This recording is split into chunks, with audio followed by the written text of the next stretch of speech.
तभी अंदर का मुआयना करने गया एक आदमी दौड़कर उसके पास आया। जनाब, यहाँ 9 लाशें हैं, एक सिपाही गायब है। 10वां सैनिक कहाँ है? 10वां सैनिक कहाँ है? हमने खबर मिली थी कि यहाँ पर 10 सैनिक हैं। ढूंढो, जाओ, अंदर देख। एक सिपाही गायब है यहाँ से। हमने 9 लोगों को मार दिया, लेकिन एक नहीं दिख रहा।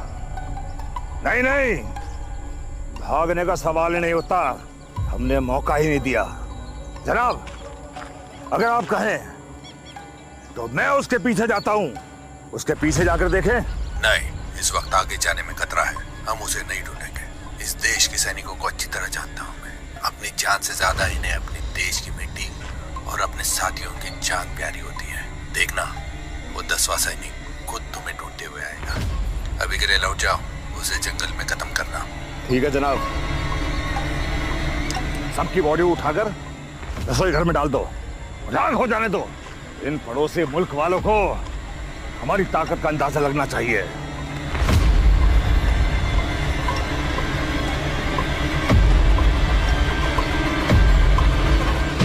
कुछ ही देर में पूरी चौकी आग के लपटों से घिर गई। अपने साथियों के साथ सरदार मुड़कर जंगल की तरफ चल पड़ा, लेकिन एक सवाल उसे अब तक परेशान कर रहा था। जंगल के रास्ते से गाड़ी पर सवार विक्रम अपनी चौकी की तरफ बढ़ रहा था। सुबह अंधेरे में ही वो राशन और जरूरत का बाकी सामान लेने अगले चौकी के लिए निकला था।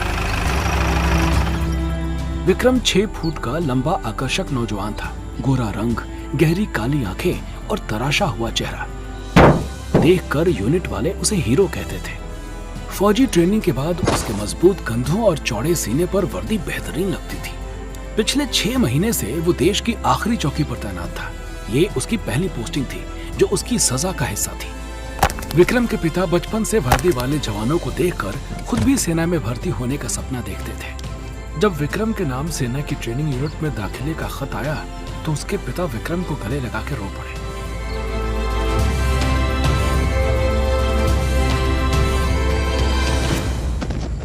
लेकिन ट्रेनिंग के दौरान धीरज नाम के एक फौजी के साथ विक्रम का झगड़ा हो गया, जिसकी वजह से उसे सजा के तौर पर इस पहाड़ी चौकी में भेज दिया गया।